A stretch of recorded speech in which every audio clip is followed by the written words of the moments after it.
আসসালামু আলাইকুম রহমতুল্লাহি ওবরাকাতুহ। বিসমিল্লাহ আলহামদুলিল্লাহ আসসালাতু ওয়াসসালামু আলা রাসূলিল্লাহি ওয়া বাদ। সম্মানিত উপস্থিতি, যারা যাকাত সম্প্রসারণ কার্যক্রমের ব্যানারে আমাদের মাসিক যেই যাকাত বিষয়ক অনলাইন আলোচনা সভা সেটাতে অংশগ্রহণ করেছেন, সবাইকে স্বাগত জানাচ্ছি। আজকের আমাদের এই মাসের যে টপিক আলোচনার যে বিষয় সেটি হচ্ছে রাসূল সাল্লাল্লাহু আলাইহি সাল্লামের যুগে যাকাত। সম্মানিত উপস্থিতি, আপনারা জেনে খুশি হবেন এই মাসের আলোচনা আমাদের সাথে বিদগ্ধ কিছু আলোচক যুক্ত হয়েছে। আমাদের সাথে যুক্ত আছেন আহ, ঢাকা বিশ্ববিদ্যালয়ের এমআইএস ডিপার্টমেন্টের সহকারী অধ্যাপক এবং আহ, ইসলামিক ফাইন্যান্স বিষয়ে ইউনিভার্সিটি অফ ডান্ডিতে PhD fellow Ariful Islam officer. আমাদের সাথে আছেন জনাব মোহাম্মদ মনিরুদ্দিন উস্তাজ, ফকিহ তামিরুল মিল্লাত কামিল মাদ্রাসা। আমাদের সাথে উপস্থিত আছেন জনাব তারেক মাহমুদ ভাই, deputy director, institute of Islamic social finance. তাছাড়া আমাদের জাকাত সম্প্রসারণ কার্যক্রমের সম্মানিত প্রতিষ্ঠাতা সৈয়দ হাম্মাদুল করিম স্যার আছেন এবং আমি আপনাদের সামনে উপস্থাপনা করছি লুৎফর রহমান ভূঁইয়া। তো বরাবরের মতোই আমরা ইনশাআল্লাহ পবিত্র কালামে হাকিম থেকে তেলাওয়াতের মধ্যে দিয়ে শুরু করব। আমাদেরকে পবিত্র কালামে হাকিমের তেলাওয়াত শোনাবেন হাফেজ তসলিম উদ্দিন ভাই। আমি ভাইকে পবিত্র কালামে হাকিম থেকে তেলাওয়াত করার জন্য অনুরোধ করছি। السلام عليكم ورحمة الله وبركاته. ওয়ালাইকুম আসসালাম ওয়া রাহমাতুল্লাহি ওয়া বারাকাতুহু। أعوذ بالله من الشيطان الرجيم. بسم الله الرحمن الرحيم.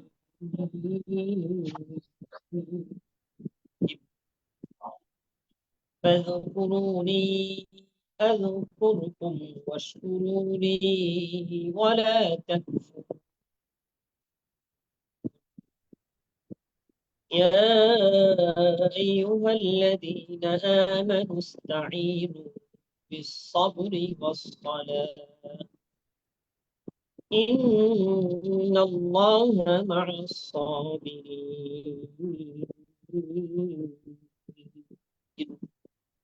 ولا تقولوا لمن يقتل في سبيل الله أموات بل أحياء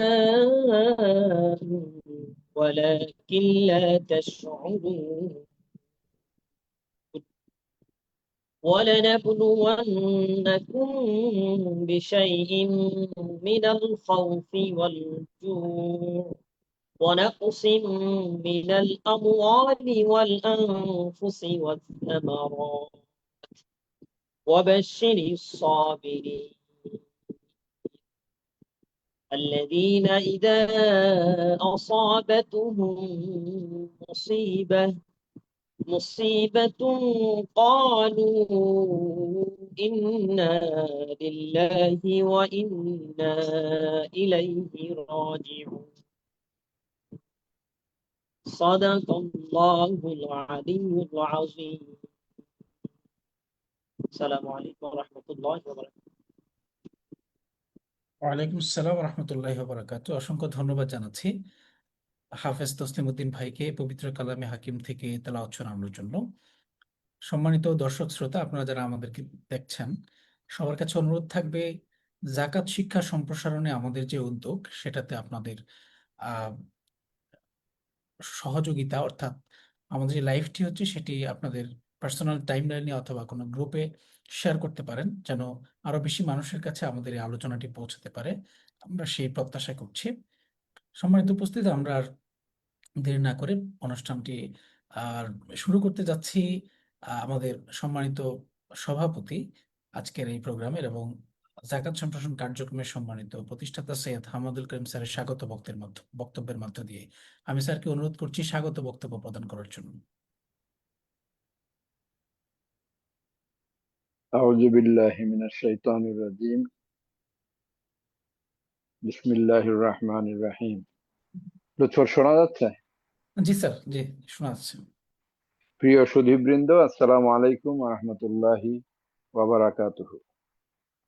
আমাদের জাকাত সম্প্রসারণ কার্যক্রম কর্তৃক আয়োজিত রাসূল সাল্লাল্লাহু আলাইহি ওয়াসাল্লামের যুগে জাকাত শীর্ষক আজকের এই 43তম অনলাইন আলোচনা সভায় আপনাদের সবাইকে আন্তরিকভাবে স্বাগত জানাচ্ছি। আমি বিশেষভাবে স্বাগত জানাচ্ছি আমাদের আজকের সভার সম্মানিত আলোচকবৃন্দ, ঢাকা বিশ্ববিদ্যালয়ের MIS ডিপার্টমেন্টের অ্যাসিস্ট্যান্ট প্রফেসর এবং যুক্তরাজ্যের ইউনিভার্সিটি অব ডাবলিনে ডাবলিন ইসলামিক ডাবলিনে ইসলামিক ডান্ডি ফাইন্যান্সের সরি ডান্ডির ইউনিভার্সিটি অফ ডান্ডির Islamic finance and graduate student জনাব আরিফুল ইসলাম অপু সাহেবকে। অপু সাহেব আগেও আমাদের অনুষ্ঠানে জয়েন করেছিলেন আমার মনে আছে। ঢাকা তামিরুল মিল্লাত কামিল মাদ্রাসার ফকিহ জনাব মোহাম্মদ মুহিউদ্দিন সাহেবকে এবং institute of Islamic social finance এর ডেপুটি ডাইরেক্টর জনাব তারেক মাহমুদ সাহেবকে। তারা অনেক ব্যস্ততার মধ্যেও কেবলমাত্র আল্লাহ তাআলার সন্তুষ্টি লাভের আশায় আমাদের সভায় অংশগ্রহণ করতে সম্মত হয়েছেন। আমি তাদের প্রতি অশেষ কৃতজ্ঞতা জ্ঞাপন করছি। আমরা জানি মুসলমানদের জন্য যাকাত প্রদান একটি অবশ্য পালনীয় ইবাদত। যাকাত আল্লাহ প্রদত্ত সকল ধর্মেরই একটি অবিচ্ছেদ্য উপাদান। ইসলাম ধর্মে এই উপাদানটি বিশেষ কিভাবে সন্নিবেশিত হয়েছে এবং তার পরিপালন কিভাবে সূচিত হয়েছে তা জানার জন্য আমাদেরকে অবশ্যই রাসূল সাল্লাল্লাহু আলাইহি সাল্লামের যুগে ফিরে যেতে হবে। এই বিষয়গুলোর শিকড় অনুসন্ধান করার মাধ্যমে আমরা সঠিকভাবে বুঝতে পারবো ইসলামে যাকাতের প্রকৃত গুরুত্ব কতটুকু এবং তা পরিপালনের প্রকৃত পদ্ধতি কি। তা না হলে আমাদের যাকাত প্রদান হয়তো একটি সাধারণ সেবামূলক কার্যক্রম হিসাবে রয়ে যাবে, প্রকৃত ইবাদতের মর্যাদা অর্জন করবে না। আমাদের আজকের সভার সম্মানিত আলোচকবৃন্দ এই বিষয়টি নিয়ে বিস্তারিত আলোচনা করবেন। আশা করি এই আলোচনার মাধ্যমে আমরা এ ব্যাপারে প্রয়োজনীয় জ্ঞান লাভ করব। ইতিমধ্যে আমরা যাকাতের বিভিন্ন বিষয়ের উপর প্রচার, প্রশিক্ষণ এবং প্রয়োগ বিষয়ক নানাবিধ কার্যক্রম পরিচালনা করার চেষ্টা করে আসছি। তারই অংশ হিসাবে আমরা নিয়মিতভাবে যাকাতের বিভিন্ন তাত্ত্বিক ও প্রায়োগিক বিষয়াদির উপর অনলাইন আলোচনা সভার আয়োজন করছি। তবে এতে প্রদত্ত যে কোনো বক্তব্যের জন্য বক্তা নিজেই দায়িত্বশীল থাকবেন। আমরা সশরীরেও এ ধরনের আলোচনা সভা করে থাকি। স্থানীয়ভাবে কেউ উদ্যোগ নিলে আমরা তাতে সহযোগিতা করার চেষ্টা করব। এখানে বিশেষভাবে উল্লেখ্য যে আমাদের জাকাত সম্প্রসারণ কার্যক্রম সরাসরি জাকাত আহরণ অথবা বিতরণে সম্পৃক্ত নয়। আমাদের ব্যাপারে আরো জানার জন্য আপনারা আমাদের ওয়েবসাইট www.zakatpromotion.org প্রদক্ষিণ করতে পারেন অথবা আমাদের সাথে সরাসরি যোগাযোগ করতে পারেন। আমরা এই কাজে সকলের সহযোগিতা প্রত্যাশা করি। আমি আমার বক্তব্য এখানেই শেষ করছি। আশা করি মহান আল্লাহ তাআলার অনুগ্রহে এবং আপনাদের সবার সহযোগিতায় আমাদের আজকের আলোচনা সভাটি সাফল্যমণ্ডিত হবে। সবাইকে আবারও স্বাগতম। আল্লাহ হাফেজ। আসসালামু আলাইকুম ওয়া রাহমাতুল্লাহি ওয়া বারাকাতুহু। এখানে একটা কথা আমার মনে হয় বলা দরকার লুৎফর, এই আরিফুল ইসলাম অপু সাহেবের ইউনিভার্সিটি অব, আমার এখানে প্রিন্টটা একটু ডটা দেখা যাচ্ছে আর এই জন্য আমার পড়তে অসুবিধা হচ্ছিল। আমি আশা করি অপু সাহেব এতে করে বিরক্ত হন নাই। ধন্যবাদ। জাজাকাল্লাহ খাইরান স্যার। ইনশাআল্লাহ আশা করছি। সম্মানিত উপস্থিতি, আমরা ইনশাআল্লাহ আজকে আর দেরি না করে আমাদের আলোচনায় চলে যাব। আমি আজকে প্রথমে আলোচনা করার জন্য অনুরোধ করব আমার স্যার, ঢাকা বিশ্ববিদ্যালয়ের MIS ডিপার্টমেন্টের সহকারী অধ্যাপক এবং PhD fellow Islamic finance, university of Dundee, Ariful Islam স্যারকে।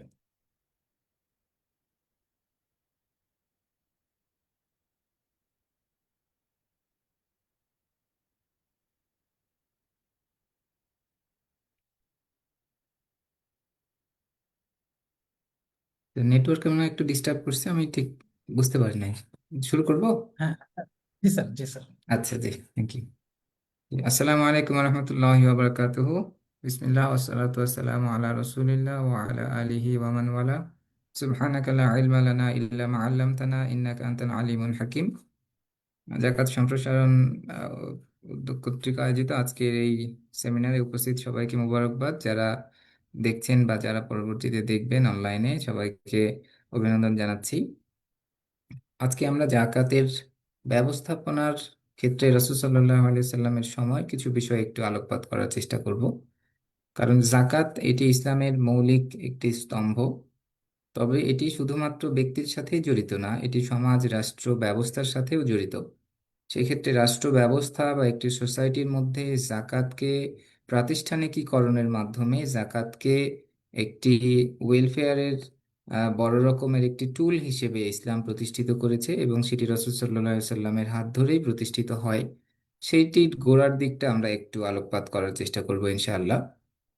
জাকাত যখন দ্বিতীয় হিজরির দিকে এটি ফরজ হয়, তারপরে জাকাতকে প্রাতিষ্ঠানিকী করার জন্য করণের জন্য রাসূল সাল্লাল্লাহু আলাইহি সাল্লাম উদ্যোগ গ্রহণ করেন এবং সেটিকে সম্পূর্ণভাবে মুসলিমদের ভূমি যতদূর পর্যন্ত বিস্তৃত ছিল সব জায়গাতেই এটার প্রাতিষ্ঠানিক একটি শাখার মতো করে এই জাকাত ম্যানেজমেন্টের সিস্টেমটি ডেভেলপ করা হয়। জাকাত যেরকম ব্যক্তিগতভাবে ব্যক্তির জন্য প্রদান করা ফরজ, সেটি ইসলামের ইবাদতের মৌলিক জায়গা থেকে সেটি ব্যক্তি প্রদান করবে, কিন্তু একই সাথে রাষ্ট্রের উপরেও দায়িত্ব প্রদান করা হয়েছে যে রাষ্ট্র এটিকে কালেক্ট করবে। এবং ব্যক্তিকে যেমন বলা হয়েছে ওয়াতুস জাকাত, আবার রাষ্ট্রকে বলা হয়েছে খুদ মিন আমওয়ালিহিম সাদাকাতান, তাদের কাছ থেকে সদাকা সংগ্রহ করুন, জাকাত সংগ্রহ করুন। তাহলে জাকাত যিনি সংগ্রহ করবেন বা যাকে জাকাত সংগ্রহ করতে বলা হচ্ছে, তার তো নিশ্চয়ই সেই রকমের গ্রহণযোগ্যতা বা সেই রকমের ব্যক্তিত্ব, সেই রকমের ক্রেডিবিলিটি থাকাটা প্রয়োজন, যেটা থাকলে সিটিজেনরা তাকে জাকাত দিবেন বা তিনি জাকাতটা গ্রহণ করার জন্য নৈতিকভাবে সক্ষম হবেন। এবং যেহেতু রাসূল সাল্লাল্লাহু আলাইহি ওয়াসাল্লাম ছিলেন নৈতিকতার সর্বোচ্চ মানদণ্ড এবং রাসূল সাল্লাল্লাহু আলাইহি ওয়াসাল্লাম ছিলেন সত্যের মানদণ্ড, সেই ক্ষেত্রে তার গ্রহণযোগ্যতা সততার প্রশ্নে ন্যূনতম কোনো ত্রুটি তার ছিল না। যে কারণে তিনি পেরেছিলেন একটি প্রতিষ্ঠানকে গড়ে তুলতে বা জাকাতকে প্রাতিষ্ঠানিকীকরণের মাধ্যমে সবার কাছ থেকে জাকাতকে সংগ্রহ করতে এবং সেই জাকাতকে যথাযথভাবে ডিস্ট্রিবিউট করতে এবং সম্পূর্ণ আমানতদারিতার সাথে এটির ব্যবস্থাপনা নিশ্চিত করতে। আমরা জানি জাকাতের যে 8টি খাত জাকাতের অর্থ ব্যয়ের, সেক্ষেত্রে একটি খাত হচ্ছে ওয়াল আমিলিনা আলাইহা, জাকাতের সাথে যারা সম্পর্কযুক্ত সম্পৃক্ত, যারা সেই ব্যবস্থাপনার সাথে জড়িত ব্যক্তিদের বেতনাদি থেকে শুরু করে এটির ব্যবস্থাপনার জন্য জাকাতের একটি ভাগকে ব্যবহার করা যায়। সেক্ষেত্রে যদি আমরা এই 8টি ভাগকে ভাগ করি, তাহলে 12.5 অংশ 5% কিন্তু আমরা ব্যবস্থাপনার জন্য ব্যবহার করতে পারি। সেক্ষেত্রে যদি আমরা জাকাতের 8 ভাগের 1 ভাগকে জাকাত ব্যবস্থাপনার জন্য ব্যবহার করি, তাহলে এটি জাকাতকে প্রাতিষ্ঠানিকীকরণের একটি মডেল হিসেবে দাঁড়াবে। কিন্তু সবচেয়ে বড় বিষয় যেটি, সেটি হচ্ছে এই জাকাত ব্যবস্থাপনার মূল দায়িত্বটা কার, একদম কি পার্সন কে, যিনি এই জাকাত ব্যবস্থাপনাটাকে অর্গানাইজ করবেন, এটা মনিটরিং করবেন, এটা রিপোর্টিং করবেন, এটার সম্পূর্ণ দায়িত্ব প্রধানত কার? সেক্ষেত্রে প্রধানত এই দায়িত্বটি বর্তায় হচ্ছেন ইসলামী রাষ্ট্রের খলিফা, যিনি তার ইসলামিক রাষ্ট্রের খলিফা তার যতগুলি দায়িত্ব আছে সিটিজেনদের উপরে ইসলামের পক্ষ থেকে বা রাষ্ট্র ব্যবস্থার পক্ষ থেকে, তার মধ্যে একটি অন্যতম দায়িত্ব হচ্ছে জাকাত ব্যবস্থাপনা। যেই দায়িত্ব এই খলিফা ব্যতীত আসলে অন্য কারো পক্ষে পালন করাটা ডিফিকাল্ট, কারণ অন্য কারো দায়িত্ব অথবা অন্য কারো অথরিটি এই পর্যায়ে সাধারণত থাকে না। কিন্তু যেটি ইসলামিক সমাজ ব্যবস্থা বা ইসলামিক রাষ্ট্র ব্যবস্থা, সেই রাষ্ট্র ব্যবস্থায় খলিফার এই অথরিটি আছে, প্লাস খলিফার এই রেসপন্সিবিলিটি আছে যে তিনি এইটিকে ব্যবস্থাপনাটাকে সুন্দরভাবে পরিচালনা করবেন। এবং রাসূলুল্লাহ সাল্লাল্লাহু আলাইহি ওয়াসাল্লাম যেহেতু আদর্শের মানদণ্ড, আদর্শের মডেল, তিনি এই ক্ষেত্রেও আদর্শ আমাদেরকে দেখিয়ে দিয়েছেন প্রকাশ্যভাবে প্রতিষ্ঠিত করে আমাদেরকে বাস্তবে সেটি নমুনা দেখিয়েছেন যে জাকাত ব্যবস্থাপনা রাষ্ট্রের আন্ডারে কিভাবে হয়। সেটি তিনি কিভাবে করেছেন তার দু একটি বিষয় যদি আমরা একটু আলোকপাত করার চেষ্টা করি। প্রথমত, তিনি ব্যক্তি হিসেবে বিশ্বস্ততার মানদণ্ডে, আমানতদারিতার মানদণ্ডে সর্বোচ্চ উত্তীর্ণ ব্যক্তি, যার কাছে আমানতের ব্যাপারে সর্বোচ্চ নিশ্চয়তা পাওয়া যায়। এবং সেই ব্যক্তি শুধুমাত্র নবী হওয়ার পরে আমানতদারিতা দেখান নাই, বরঞ্চ তার সেই নবুয়তের আগেও তার ব্যক্তিত্ব, তার চরিত্রের আমানতদারিতার ব্যাপারে সেই আইএমএ জাহেলিয়াতের বর্বর সমাজ ব্যবস্থাও পর্যন্ত পর্যন্ত এটি সাক্ষ্য দিয়েছেন যে এই ব্যক্তি হচ্ছেন আল আমিন। আল আমিন হওয়া জাকাত ব্যবস্থাপনার জন্যেও জরুরি। যেই ব্যক্তি আল আমিন না, যেই ব্যক্তির আমানতের জায়গায় কমতি থাকবে, তাকে জাকাতের দায়িত্ব দেয়াটাও নিরাপদ না। সেই ক্ষেত্রে রাসূল সাল্লাল্লাহু আলাইহি সাল্লাম এই ব্যক্তিত্বের প্রমাণ দিয়ে সেটি নিশ্চিত করেছেন যে এই দায়িত্ব পালন করার জন্য সর্বোচ্চ সুইটেবল ব্যক্তি তিনি। এটি হচ্ছে প্রথম কথা। যিনি এই জাকাত ব্যবস্থাপনার দায়িত্বে থাকবেন, তার আমানতের ন্যূনতম কোনো যদি প্রশ্নের জায়গা থাকে, তাহলে তিনি এই দায়িত্বের জন্য সুইটেবল না। সেক্ষেত্রে রাসূল সাল্লাল্লাহু আলাইহি সাল্লাম সর্বোচ্চ এখানে সুইটেবল ব্যক্তি ছিলেন আমানতের প্রশ্নে। দ্বিতীয় প্রশ্ন হচ্ছে, এই ব্যবস্থাপনা পরিচালনার জন্য তো আপনার আরো লোক দরকার হবে। আপনি তো একা সকল কিছু সংগ্রহ করতে পারবেন না। ইসলামিক সালতানাত, ইসলামিক রাষ্ট্র যখন এক্সপ্যান্ড করলো, অনেক দূর দূরান্ত পর্যন্ত ইসলামের রাষ্ট্র ব্যবস্থা সম্প্রসারিত হলো, সেই মুসলিমদের কাছ থেকে জাকাত সংগ্রহ করতে হলে সেইখানেও বিশ্বস্ত লোকদেরকে নিয়োগ দিতে হবে। তাহলে সেখানে আরেকটি বিষয়, সেটি হচ্ছে এই জাকাত ব্যবস্থাপনার সাথে অন্যান্য দায়িত্বে যারা থাকবেন তাদেরকেও হতে হবে ওই রকমের বিশ্বস্ত আমানতদার ব্যক্তি, চূড়ান্ত রকমের সৎ ব্যক্তি।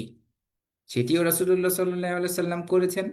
কারণ তার হাতে গড়া মানুষগুলি, তার কাছ থেকে শিক্ষা নেওয়া মানুষগুলি, তার কাছে ট্রেনিং প্রাপ্ত মানুষগুলি আমানতের বিচারেও চরম মাত্রায় উত্তীর্ণ ছিল। এই রকমের আমানতদার ব্যক্তিদেরকে দিয়ে রাসূলুল্লাহ সাল্লাল্লাহু আলাইহি সাল্লাম জাকাত ব্যবস্থাপনার জন্য একটি টিম তৈরি করলেন, কোত্থেকে কে জাকাত সংগ্রহ করবে। তার সাথে সাথে জাকাতের ব্যাপারে জনগণকে নলেজ দেয়া এবং অ্যাওয়ারনেস তৈরি করা, তাদেরকে সচেতন করা এবং তাদেরকে জ্ঞান দেয়া কোন ফসলের জাকাত কতটুকু দিতে হয়, কি শর্তে দিতে হয়, কোন ফসল অথবা কোন গৃহপালিত পশু অথবা খনিজ সম্পদ কোনটার কি রকমের জাকাত দিতে হয়, এটিও রাষ্ট্র ব্যবস্থার দায়িত্ব মানুষকে জানানো। এবং রাসূল সাল্লাল্লাহু আলাইহি সাল্লামের সেই ব্যবস্থার একটি অংশ কিন্তু ছিল জনগণকে এডুকেট করা, টু এডুকেট অন জাকাত ম্যানেজমেন্ট, যাতে মানুষ জাকাতের ব্যাপারে নিজ থেকেই জেনে যান। তাহলে জাকাত ব্যবস্থাপনার রাষ্ট্রীয় ব্যবস্থায় কিন্তু জনগণকে জাকাতের ব্যাপারে শেখানো হবে, কোন ফসলের কোন প্রাণীর ক্ষেত্রে কি রকমের জাকাত এবং সেটির দায়িত্ব ইসলামের আলোকে কেমন কি, এটি মানুষকে জানানো হবে। তাহলে যখন রাসূল সাল্লাল্লাহু আলাইহি সাল্লাম এরকমের আমানতদার মানুষদেরকে নিয়োগ দিলেন যারা জাকাত সংগ্রহ করবে, এবং আমরা জানি বিশেষ করে একটি বিশেষ উদাহরণ আমাদের কাছে এই এই এই দায়িত্বপ্রাপ্ত ব্যক্তিদের মধ্যে আমরা জানি মুআয ইবনে জাবাল রাদিয়াল্লাহু তাআলা আনহুকে পাঠানো হয়েছিল ইয়েমেনে এই জাকাত সংগ্রহের জন্য। আমরা একটা এক্সাম্পল যদি আমরা এখান থেকে একটু মনে করি, তাহলে রাসূল সাল্লাল্লাহু আলাইহি সাল্লাম এরকম বিশ্বস্ত মানুষদেরকে দিয়ে জাকাতের সংগ্রহের জন্য ব্যবস্থাপনাটাকে শক্তিশালী করলেন, নিয়োগ দিলেন। এবং মজার বিষয় হচ্ছে যে এই নিয়োগকৃত ব্যক্তিগণ, এই সাহাবী আজমাইনগণ যদি ন্যূনতম কখনো কোনো ভুল ত্রুটি করেছেন জবাবদিহিতার ক্ষেত্রে, সেক্ষেত্রে রাসূল সাল্লাল্লাহু আলাইহি সাল্লাম কিন্তু চরমভাবে জবাবদিহিতা নিশ্চিত করেছেন যে জাকাত সংগ্রহকারী যা যা সংগ্রহ করবে পুরাটাই সে বাইতুল মালে জমা দিবে। এবং একটি ঘটনা আমরা জানি যে তিনি বলেছিলেন যে কিছু অংশ মানুষ আমাকে হাদিয়া দিয়েছে, এইটা জাকাতের অংশ না। এবং রাসূলুল্লাহ সাল্লাল্লাহু আলাইহি ওয়াসাল্লাম বলেছেন যে তুমি যদি তোমার বাবার সন্তানের পরিচয়ে পরিচিত হতে আর বাসায় বসে থাকতে, তাহলে মানুষ কি তোমাকে এই হাদিয়াটা দিত? তার মানে জবাবদিহিতার ক্ষেত্রে এতটা ট্রান্সপারেন্সি নিশ্চিত করা হয়েছে যে জাকাতের সংগ্রহকৃত সকল কিছু সম্পত্তি বাইতুল মালে জমা দেওয়া হবে। ম্যানেজমেন্টটা ছিল এই রকমের ট্রান্সপারেন্ট, এই রকমের স্বচ্ছ ম্যানেজমেন্ট। আরেকটি বিষয়, রাসূল সাল্লাল্লাহু আলাইহি সাল্লাম কিন্তু নির্দেশনা দিয়েছেন মুআয ইবনে জাবাল রাদিয়াল্লাহু তাআলা আনহুকে, জাকাত সংগ্রহ করার ক্ষেত্রে তোমরা মানুষের উপরে বেশি কড়াকড়ি করবে না। মানুষের কাছ থেকে শুধু শুধু ভালো ভালো সম্পত্তিগুলি বেছে বেছে তোমরা নিবে না, বরঞ্চ মানুষ যেটা দেয় সেটাই তোমরা নিবে। মানুষ যেন মনে কষ্ট না পায়। সে তো পরিমাণ মতো দিবেই, কারণ যেই পরিমাণ দেওয়ার দায়িত্ব সেটি তো সে দিবে। কিন্তু এটি দিতে যেয়ে নিতে যেয়ে তোমরা তার উপরে আবার অতিরিক্ত শক্তি প্রয়োগ করো না। মানুষ যেন স্বাচ্ছন্দ্যে সেটি দেয় এবং সে যেন আনন্দ চিত্তেই দেয়, সে যেন কোনো অবস্থাতেই হার্ট না হয়। এরপরে এই সংগ্রহকৃত অর্থ কোথায় খরচ হবে? প্রথমত এটি খরচ হবে ওই এলাকাতেই। এটি আরেকটি নীতি জাকাত ব্যবস্থাপনার ক্ষেত্রে, যেটি রাসূল সাল্লাল্লাহু আলাইহি সাল্লামের ম্যানেজমেন্ট থেকে আমরা পাই। জাকাতের অর্থ প্রথমত খরচ হবে ওই এলাকাতেই, কারণ ওই এলাকার ধনী ব্যক্তিদের কাছ থেকে এই সম্পত্তিটা গ্রহণ করে ওই এলাকার দরিদ্র নিডি মানুষদেরকে দেয়াটাই জাকাতের প্রধানত উদ্দেশ্য। যে কারণে জাকাত কিন্তু একেবারে সেন্ট্রালে ক্যাপিটালে নিয়ে আসাটা জরুরি না, বেটার হচ্ছে ওইখানেই মানুষদের মধ্যে এটিকে বন্টন করা, ওইখানেই জাকাতের খাতগুলিতে এইগুলি খরচ করার মাধ্যমে মানুষের ওয়েলফেয়ার নিশ্চিত করা প্রথমত। তার সাথে সাথে আরেকটি নীতি আমরা এখান থেকে দেখেছি জাকাত ব্যবস্থাপনার, জাকাতকে সংগ্রহ করে রেখে অনেক বড় ট্রেজারি তৈরি করা, অনেক বড় রিজার্ভ তৈরি করা, এটি রাসূল সাল্লাল্লাহু আলাইহি সাল্লাম করতেন না। বরঞ্চ জাকাত সংগ্রহ করা হলে যেই মানুষের প্রয়োজন, যেই মানুষরা কোনো অসুবিধার মধ্যে আছেন, যার জাকাতের টাকাটা প্রয়োজন, তার কাছে যত দ্রুত সম্ভব পৌঁছে দেওয়ার চেষ্টা করা হতো। জাকাতকে সংগ্রহ করে অনেক বড় রিজার্ভ তৈরি করা হতো না, এনেই দ্রুত চেষ্টা করা হতো এটিকে বন্টন করে দেওয়ার ক্ষেত্রে। তাহলে জাকাতকে রাসূল সাল্লাল্লাহু আলাইহি সাল্লাম যে প্রাতিষ্ঠানিকীকরণ করলেন, সেক্ষেত্রে মূল ব্যক্তি উনি নিজে, উনি হচ্ছেন এই সিস্টেমের প্রধান। উনি যেরকম রাষ্ট্র ব্যবস্থারও প্রধান, জাকাত ম্যানেজমেন্টের দায়িত্বটাও উনার, উনি এটার প্রধান ব্যক্তি হিসেবে উনার জায়গা থেকে আমানতের ক্ষেত্রে সর্বোচ্চ উনি উদাহরণ দেখিয়েছেন। আমানতদার মানুষদেরকে নিয়োগ দিয়ে জাকাত ব্যবস্থাপনার নেটওয়ার্ক তৈরি করেছেন, মানুষদেরকে, মুসলিমদেরকে নলেজ দিয়েছেন, সচেতনতা তৈরি করেছেন যাতে তারা জাকাত নিজ থেকেই দেয়, এবং এটিকে আবার আইনগতভাবে এনফোর্স করেছেন আইন দ্বারা এটিকে সুনিশ্চিত করেছেন জাকাত দিতে হবে, এবং জাকাত না দেয়াটা আইন ভঙ্গকারী একটি কাজ হবে, শাস্তিযোগ্য অপরাধ হবে। এবং হযরত আবু বকর রাদিয়াল্লাহু তাআলা আনহুর সময় আমরা জানি একদম যুদ্ধ পর্যন্ত করতে হয়েছে যারা জাকাত দিতে অস্বীকার করেছিল তাদের বিরুদ্ধে। তাহলে এটিকে যে প্রাতিষ্ঠানিকীকরণ করা হলো, সেই প্রাতিষ্ঠানিকীকরণের ক্ষেত্রে মোরাল জায়গা, মানুষকে শেখানো, সচেতনতা তৈরি করা, দ্বীনের জ্ঞান দেয়া, আমানতদার ব্যক্তিদেরকে নিয়োগ দেওয়ার মাধ্যমে এটিকে যথাযথ সংগ্রহ করে সঠিকভাবে ব্যবহারের নিশ্চয়তা প্রদান, স্থানীয় সংগ্রহকৃত জাকাতকে স্থানীয় জায়গাতেই খরচ করার মাধ্যমে ওইখানকার এর মানুষদের জীবনমান উন্নয়নের জন্য কাজ করা, তার সাথে অন্যান্য ইসলামের অন্য যে সেক্টরগুলিতে জাকাতের অর্থ খরচ করার সুযোগ আছে সেটাতে খরচ করার মাধ্যমে একটি ইসলামের সেলফ সাফিসিয়েন্ট একটি জাকাত ব্যবস্থাপনা রাসূল সাল্লাল্লাহু আলাইহি সাল্লাম দাঁড় করিয়েছেন। এবং যখন জাকাত এরকম ভাবে প্রাতিষ্ঠানিকীকরণ করা যাবে, জাকাত ম্যানেজমেন্টকে প্রাতিষ্ঠানিক রূপ দেয়া যাবে, তখন যেই মানুষের প্রয়োজন তার কাছে জাকাত পৌঁছে যাবে। এই জাকাতগুলি সংগ্রহ করার ফলে একটি বড় অ্যামাউন্ট সংগ্রহ করা যাবে। অতএব কোনো ব্যক্তিকে যদি বড় অ্যামাউন্ট দিয়ে তাকে স্বাবলম্বী করে দেওয়ার প্রয়োজন হয়, সেটি করা যাবে। যেখানে যেরকম করে দরকার রাষ্ট্র তার তত্ত্বাবধানে মানুষদের খোঁজ খবর রাখবে এবং যেখানে দিলে বেশি উপকৃত হবে মানুষ সেখানে দিবে। তার বিপরীতে ব্যক্তি যদি জাকাত ব্যক্তিগতভাবে দিতে থাকেন, সেটিও নিশ্চয়ই দায়িত্ব পালন হবে, তবে জাকাতের অনেক উদ্দেশ্যই ব্যাহত হবে বা পূরণ হবে না। কারণ ব্যক্তি এই সামষ্টিক উন্নয়নের ক্ষেত্রে যেখানে যেই অবদান রাখার দরকার সেটি হয়তোবা ব্যক্তি ঠিকমতো নাও জানতে পারেন। যে কারণে জাকাতকে ব্যক্তি পর্যায়ের দেয়ার থেকে ইসলাম এবং রাসূল সাল্লাল্লাহু আলাইহি ওয়াসাল্লামের জাকাত ব্যবস্থাপনা থেকে যে আমরা যেটি দেখি সেটি হচ্ছে এটাকে প্রাতিষ্ঠানিকীকরণ করে ফেলা। প্রাতিষ্ঠানিকীকরণ করলে, রাষ্ট্র নিজে এটার দায়িত্ব নিলে, আমানতদারিতার সাথে জাকাতকে ব্যবহার করলে দেশের অর্থনৈতিক স্বাবলম্বন আসবে, দারিদ্র্য বিমোচন হবে, টেকসই উন্নয়ন বলতে আমরা যেটা বলছি সেটি হবে, যেটি ব্যক্তি পর্যায়ে জাকাত ডিস্ট্রিবিউট করলে এভাবে নাও হতে পারে।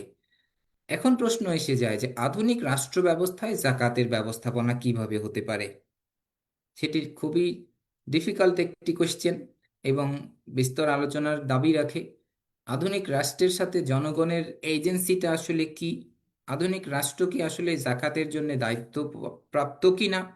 আধুনিক রাষ্ট্র ব্যবস্থা জাকাতের দায়িত্ব প্রাপ্ত কিনা, প্লাস আধুনিক রাষ্ট্র জাকাত ডিল করার জন্য যথেষ্ট পরিমাণে আমানতদার কিনা, এই ব্যবস্থাপনা কতটুকু স্বচ্ছ, এর সাথে নিয়োগকৃত ব্যক্তিগুলি কতটুকু স্বচ্ছ, কতটুকু সততার নিশ্চয়তা এখানে আছে, জবাবদিহিতার নিশ্চয়তা কতটুকু এখানে আছে, আর অনেকগুলি প্রশ্ন সেখানে চলে আসে। আমরা হয়তো অন্য কখনো কোনো সেশনে আমরা সেই বিষয়টি আলোচনা করতে পারি যে আধুনিক রাষ্ট্র ব্যবস্থায় জাকাত কিভাবে কাজ করতে পারে। আমাদের এখানে তারেক ভাই উপস্থিত আছেন, তিনি সেন্টার ফর জাকাত ম্যানেজমেন্টের একটি উইংয়ে কাজ করেন। সেখানে বিভিন্ন প্রতিষ্ঠান যারা জাকাত নিয়ে কাজ করছেন সারা বিশ্বব্যাপী, মালয়েশিয়াতে, ইন্দোনেশিয়াতে, বাংলাদেশের সিজিডিএম এর মতো প্রতিষ্ঠান, তারা কিভাবে কাজ করছেন, আধুনিক রাষ্ট্র ব্যবস্থার মধ্যে কিভাবে কাজগুলি হতে পারে, সেগুলো নিয়ে আলোচনার সুযোগ আছে। তবে গোড়া থেকে আমাদের যে সিম্পল কথা, রাষ্ট্র ব্যবস্থাকেই দায়িত্বটা নিতে হয় যদি এটা প্রপারলি কাজ করতে চায়। রাষ্ট্র ব্যবস্থার যিনি প্রধান তাকে যথার্থ পরিমাণে সৎ এবং আমানতদার হতে হবে এই জাকাত ব্যবস্থাপনার দায়িত্ব পালন করার ক্ষেত্রে। সৎ এবং আমানতদার মানুষদেরকে দিয়ে জাকাত ব্যবস্থাপনার কাজটি যদি করা হয় তাহলে নিশ্চয়ই এটি সমাজের অনেক বেশি পরিমাণে বেনিফিট দিবে এবং সমাজ থেকে দারিদ্রতা দূরীকরণ, সমাজের মানুষদেরকে প্রকৃতপক্ষে ইসলামের যে উন্নয়নের ধারণা সেই উন্নয়নকে দেয়া সম্ভব হবে, সমাজ কল্যাণ করা যাবে, সমাজে ন্যায় এবং ভ্রাতৃত্ব প্রতিষ্ঠা করা যাবে, যার মাধ্যমে প্রকৃতপক্ষে একটি সুন্দর সমাজ ব্যবস্থা গড়ে উঠবে, যে সমাজ ব্যবস্থায় সকল সিটিজেনদের জন্য বসবাসের জন্য আরো বেশি উপযোগী হবে। তবে সেই রাষ্ট্র ব্যবস্থা আমাদের কাছে আজকের দিনে অনেকটাই একরকমের কল্পনার মতো বলে মনে হয়, একরকমের ইউটোপিয়া বলে মনে হয়, কিন্তু সেটি পৃথিবীতে ছিল। সেটি জাস্ট শুধুমাত্র কিতাবি কথা না, সেই বাস্তব উদাহরণ আমাদের প্রিয় নবী সাল্লাল্লাহু আলাইহি ওয়াসাল্লাম আমাদেরকে দেখিয়ে দিয়ে গেছেন যে জাকাত ব্যবস্থাপনা কিভাবে করতে হয়। তো ইনশাআল্লাহ আমাদের রাষ্ট্র ব্যবস্থায় হয়তোবা এরকমের একটি সময় আমরা পাবো, আল্লাহ যদি চান। আল্লাহর কাছে আমরা দোয়া করি যে এই সময় রাষ্ট্র নিজেই জাকাতের দায়িত্ব নিবে এবং সেই রকমের সৎ আমানতদার রাষ্ট্রপ্রধান আমরা পাবো যার হাতে এই জাকাতের অর্থ নিরাপদ হবে, আমানতদারিতার সাথে দিনই যাত্রা যিনি ব্যবস্থাটাকে সুন্দরভাবে পরিচালনা করবেন। আমরা সেই প্রত্যাশা রাখি, সেই রকমের সুন্দর একটি রাষ্ট্র ব্যবস্থার জন্য আল্লাহর কাছে দোয়া করি। আমাদের জাকাত সম্প্রসারণ কার্যক্রমের সাথে সম্পৃক্ত সবাইকে আল্লাহ উত্তম যাজা দান করুন। তারা জাকাত সচেতনতা তৈরি করার জন্য কাজ করছেন, আল্লাহ তাদেরকে উত্তম যাজা দান করুন। আজকে যারা যুক্ত হয়েছেন, যারা দেখছেন, যারা পরবর্তীতে দেখবেন, সবাইকে আল্লাহ দিনের উপরে কবুল করুন এবং জাকাতের সাথে সবাইকে যুক্ত হয়ে একটি জাকাত ভিত্তিক সমাজ ব্যবস্থা গড়ে তোলার তৌফিক দান করুন। সবাইকে ধন্যবাদ। আসসালামু আলাইকুম রহমতুল্লাহ।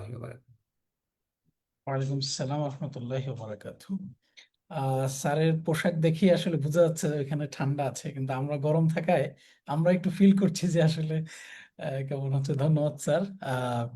আপনি খুব ঠান্ডা জায়গায় আছেন, ঠান্ডা ভাবেই আমাদের সাথে সুন্দরভাবেই জাকাতের যেই মদিনার যুগে বা রাসূলুল্লাহ সাল্লাল্লাহু আলাইহি ওয়াসাল্লামের যুগে জাকাত ম্যানেজমেন্ট কেমন হওয়া উচিত তার একটি চিত্র আমাদের সামনে তুলে ধরেছেন। আল্লাহর কাছে উত্তম যাজা কামনা করছি। সম্মানিত উপস্থিতি, আহ, আমরা ইনশাল্লাহ স্যারের কাছ থেকে ভবিষ্যতে বিশেষ করে আধুনিক রাষ্ট্র ব্যবস্থায় জাকাত ম্যানেজমেন্ট কেমন হতে পারে এ সংক্রান্ত কোনো একটা সেশন আলোচনা শুনবো সেই প্রত্যাশা রাখি, এবং স্যারও আমাদেরকে সময় দিবেন বলে আমরা আশা করছি ইনশাআল্লাহ। আমরা চলে যাব আমাদের আজকের প্রোগ্রামের জন্য পরবর্তী বক্তার কাছে ইনশাআল্লাহ। এই মুহূর্তে আলোচনা করার জন্য অনুরোধ করছি deputy director institute of Islamic social finance জনাব তারেক মাহমুদ ভাই। আমি তারেক মাহমুদ ভাইকে আলোচনা পেশ করার জন্য অনুরোধ করছি। السلام عليكم ورحمة الله وبركاته. ওয়ালাইকুম الحمد আসসালাম। لله والصلاة والسلام على من لا نبي بعده وعلى آله وصحبه ومن والاه. আমাদের আরিফুল ইসলাম আপু স্যার মোটামুটি রাসূলের যুগে জাকাত কেমন ছিল, কিভাবে সংগ্রহ হতো, কিভাবে বন্টন হতো, আমিলিন অর্থাৎ জাকাত কর্মকর্তা বা কর্মচারী যারা, তাদের বৈশিষ্ট্য কি, এগুলো নিয়ে বেশ চমৎকার আলোচনা করেছেন। আমরা স্যারের আলোচনা থেকে উপকৃত হয়েছি আলহামদুলিল্লাহ। তো সেম আলোচনাই আমাকে আবার করতে হচ্ছে। তো আমি শুরুতে একটু কিঞ্চিত প্রাসঙ্গিক একটা কথা বলি, সেটা হচ্ছে জাকাত হচ্ছে ইসলামী অর্থ ব্যবস্থার দুটি মৌলিক স্তম্ভের একটি। ইসলামী অর্থ ব্যবস্থা এবং সাধারণ যে অর্থ ব্যবস্থা, মানে পুঁজিবাদী যে অর্থ ব্যবস্থা, এটার মধ্যে পার্থক্য হচ্ছে মৌলিকভাবে দুইটা জায়গায়। প্রথমত হচ্ছে সুদকে মানে সুদ থাকবে না এবং জাকাত থাকবে। অর্থাৎ পুঁজিবাদী অর্থ ব্যবস্থা তো সুদকে কেন্দ্র করেই বিবর্তিত হয়, মানে সুদ এখানে গুরুত্বপূর্ণ একটা বিষয়। আর ইসলামী অর্থ ব্যবস্থায় হচ্ছে সুদের সংযোগটা থাকবে না। আর ইসলামী অর্থ ব্যবস্থায় হচ্ছে যেটা যুক্ত হবে সেটা হচ্ছে জাকাত। তো আমরা সুদ মুক্ত করার জন্য ইসলামী ব্যাংকিং সিস্টেম প্র্যাকটিক্যালি ভালো করছে কিছু কিছু ইসলামী ব্যাংক, আবার কিছু কিছু ব্যাংক হচ্ছে ইসলামী ব্যাংকিং এর নামে চালু হচ্ছে, হয়তো তারা খুব বেশি ভালো প্র্যাকটিস করতে পারছে না। অর্থাৎ সুদ মুক্ত করার ক্ষেত্রে একটা উদ্যোগ অথবা একটা আলাপ আমরা বেশি দেখতে পাই আর কি। এবং যেহেতু এখানে বিশাল একটা ইন্ডাস্ট্রি, বিশাল টাকা পয়সার লেনদেন, সুদমুক্ত যে অর্থনীতি অথবা সুদমুক্ত যে ব্যাংকিং, সেখানে এর জন্য আমরা বিশাল আলাপ দেখতে পাই।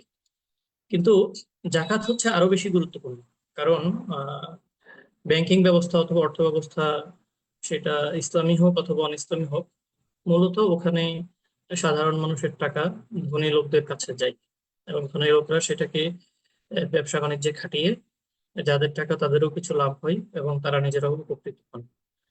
আর অর্থাৎ সাধারণ মানুষের অথবা অপেক্ষাকৃত দরিদ্রদের টাকা ধনী লোকদের হাতে যায় এবং তারা উপকৃত হন।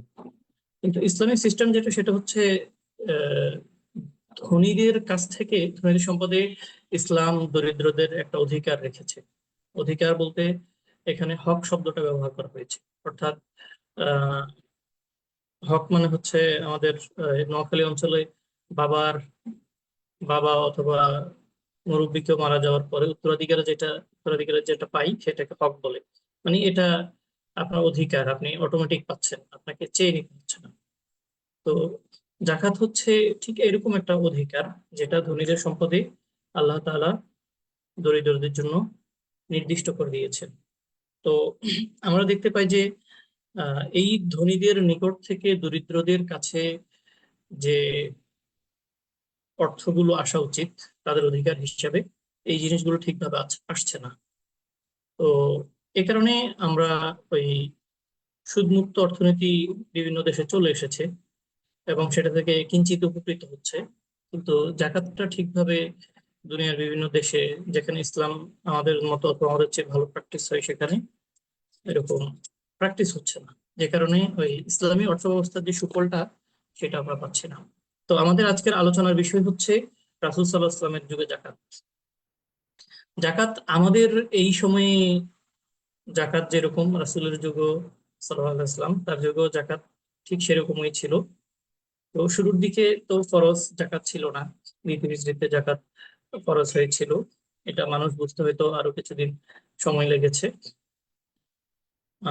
তো জাকাত যখন চলে এসেছে, আহ, তখন রাসূল সাল্লাল্লাহু আলাইহি ওয়াসাল্লাম এই জাকাতটা কিভাবে আদায় করেছেন, কিভাবে বন্টন করেছেন, এবং সেখানে সাহাবীদের কি অভিজ্ঞতা ছিল, রাসূল সাল্লাল্লাহু আলাইহি ওয়াসাল্লাম কি কি স্টেপ গুলো নিয়েছেন, সেটাই হচ্ছে আমাদের আজকের আলোচনা।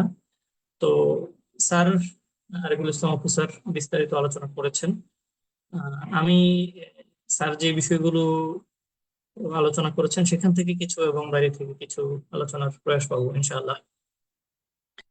প্রথম কথা হচ্ছে, আমাদের এই যুগে সম্পদের পরিধি অনেক বেশি, অর্থাৎ সম্পদের প্রকার, নানান ধরনের সম্পদ, এবং নিত্যদিন নতুন নতুন সম্পদের আবিষ্কার হচ্ছে। কিন্তু সেই যুগে রাসূল সাল্লাল্লাহু আলাইহি ওয়াসাল্লামের ওই সময়ে সম্পদের পরিধি ছিল খুবই সীমাবদ্ধ। যেমন সোনা রূপা ছিল, তারপরে ব্যবসায়িক কিছু পণ্য টণ্য ছিল, বিশেষত খাদ্যশস্য, তারপরে গবাদি পশু ছিল। অর্থাৎ খুবই সীমিত কিছু ধরনের সম্পদ ছিল।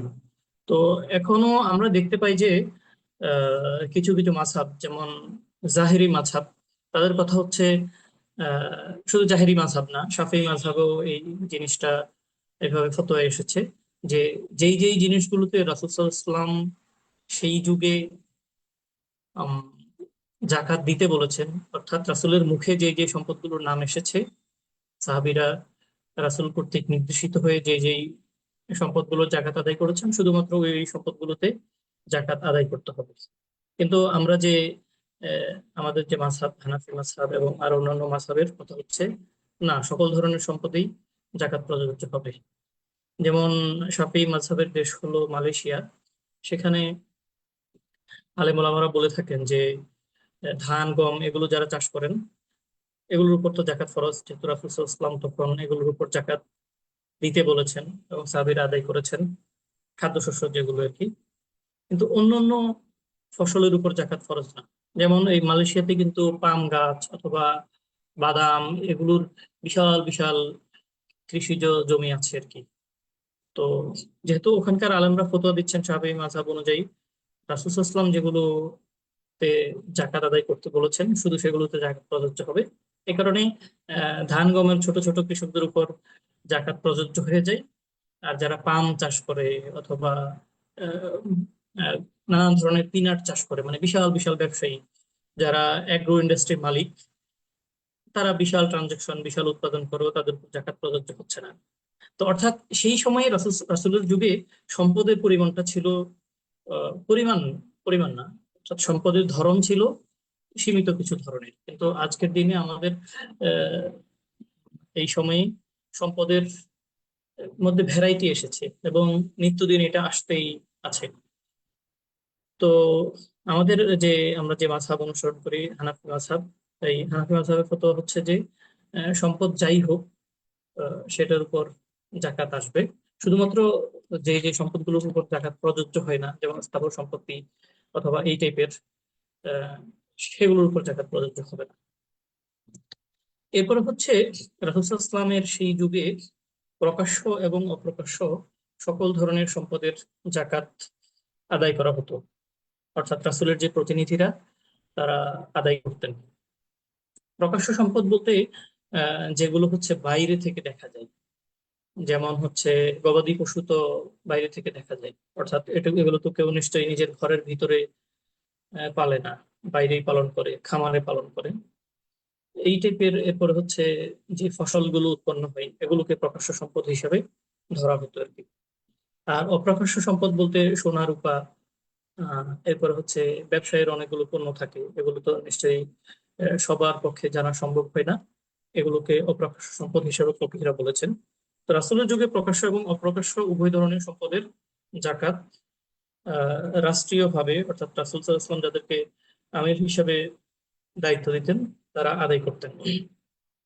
পরবর্তীতে আবু বকর রাদিয়াল্লাহু আনহু এটাই প্র্যাকটিস করেছেন, উমর রাদিয়াল্লাহু আনহু এটাই প্র্যাকটিস করেছেন। পরবর্তীতে ওসমান রাদিয়াল্লাহু আনহু এসে যখন দেখলেন যে জাকাতের সম্পদের পরিমাণ অনেক বেশি হয়ে গেছে এবং এটা ম্যানেজমেন্ট করার জন্য বিশাল একটা প্রশাসনিক ঝামেলা পোহাইতে হয়, তখন তিনি সিদ্ধান্ত নিলেন যে প্রকাশ্য যে সম্পদগুলো শুধু সেই সম্পদগুলোর জাকাত হচ্ছে আমিলিনরা নেবে, আর অপ্রকাশ্য সম্পদ যেগুলো অর্থাৎ সোনা রূপা, অর্থকড়ি এবং ব্যবসায়িক সম্পদ, এটার জাকাত হচ্ছে আহ, ব্যক্তি নিজেরাই আদায় করবে।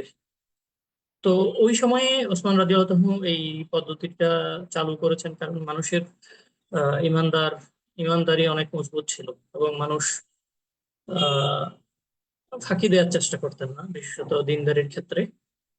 তো এই কারণেই তিনি ভাবলেন যে বিশাল ব্যবস্থাপনা পালন করা রাষ্ট্রের জন্য কঠিন হয়ে যাচ্ছে এবং মানুষ যেহেতু দেবে নিজেরা আদায় করবে, সুতরাং অপ্রকাশ্য সম্পদটা হচ্ছে আমরা মানুষের উপর ছেড়ে দেই, ব্যক্তির উপর অর্থাৎ সম্পদের মালিকের উপর ছেড়ে দেই। আর প্রকাশ্য সম্পদ অর্থাৎ গবাদি পশু, এরপরে হচ্ছে আরো যে জিনিস, ফসল, যে জিনিসগুলো আমরা নিজেদের চোখে দেখতে পাই, সেগুলো সম্পদ রাষ্ট্র কর্তৃক আদায় করি। এবং পরবর্তীতে খেলাফতের বিভিন্ন সময়ে এসে প্রকাশ্য অপ্রকাশ্য দুইটা সম্পদের জাকাতই হচ্ছে ব্যক্তিগত পর্যায়ে খলিফারা দিয়ে দেন আর কি।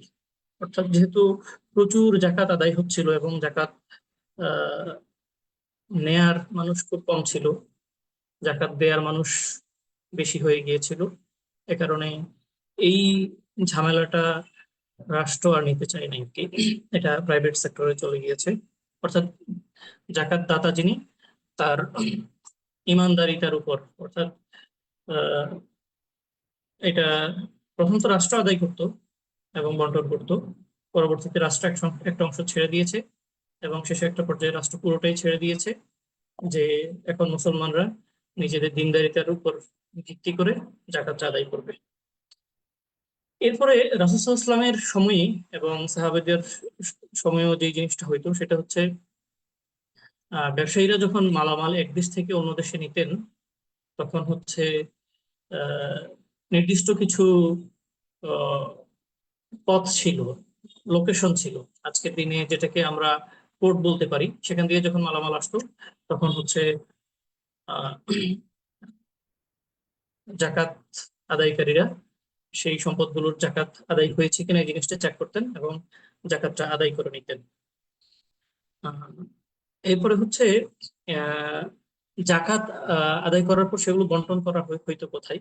আমরা বেশ কিছু আসারে দেখেছি, হাদিস গ্রন্থে দেখেছি যে জাকাতের আমিল হিসাবে যারা কাজ করতেন তাদের ব্যাপারে অনেকে বর্ণনা করেছেন যে তারা হচ্ছে লাঠি এবং নিজের পোশাক নিয়ে বের হইতেন মদিনা থেকে, এবং যখন তারা ফিরে আসতেন তখন আমরা কাউকে কাউকে দেখতাম যে তিনি শুধু যে লাঠি এবং শাল নিয়ে বের হয়েছিলেন সেই লাঠি এবং শাল নিয়েই ফিরে আসতেছেন।